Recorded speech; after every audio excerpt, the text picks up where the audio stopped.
आत्ता येताना देखील मला जेवढा ट्रॅफिक म्हणजे मला वाटत नाही कधी मुंबई पुणे एवढं अंतर वाटलं होतं जेवढं आत्ता वाटलं.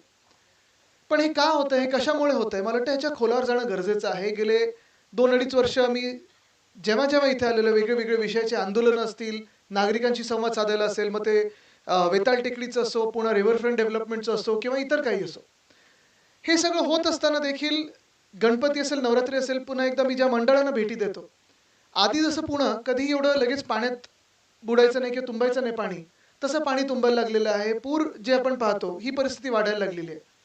एकंदर एक साधारण 7-8 वर्षापूर्वीपर्यंत जे वाटायचं, की ह्या शहराला एक पुढे संधी आहे, ग्रोथसाठी संधी आहे, ॲस्पिरेशनल शहर आहे.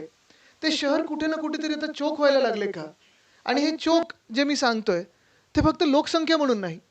ते तर एक नैसर्गिक वाढ असतेच, फ्लोटिंग एक पॉप्युलेशन असतं, जे बाहेर काम करतात, येतात, जातात. जसं भाऊ आता सांगत होते, की पिंपरी चिंचवड असेल किंवा पुणे असेल, कुठेतरी आता एक व्हायला लागले का? ही देखील आपण अ, एक शक्यता पाहत आहोत.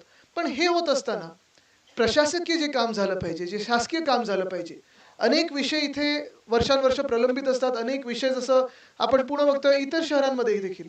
आणि परवा म्हणून ह्याच प्रेझेंटेशनमध्ये एक मी पैज लावली होती, की आपल्या देशामध्ये मला एक शहर दाखवा जे भाजप शासित आहे आणि ते चांगलं झालं की सुधारलेलं आहे. ज्या शहरांवर किंवा ज्या राज्यांवर भाजपचं राज्य येत गेलं, त्यांचं सरकार बनत गेली. ते राज्य असेल किंवा ते शहर असेल, हे उलट्या दिशेने प्रवास करायला लागलं. मग साधारणपणे जे काही वचननामा की त्यांचा जाहीरनामा असतो, ते जाहीरनाम्यात दाखवतात आणि जमिनीवर काय असतं, हे जे अंतर असतं हे फार मोठं असतं. म्हणजे त्याला कुठची मिसिंग लिंक पण नाही जोडू शकत, असं एवढं भयानक अंतर असतं.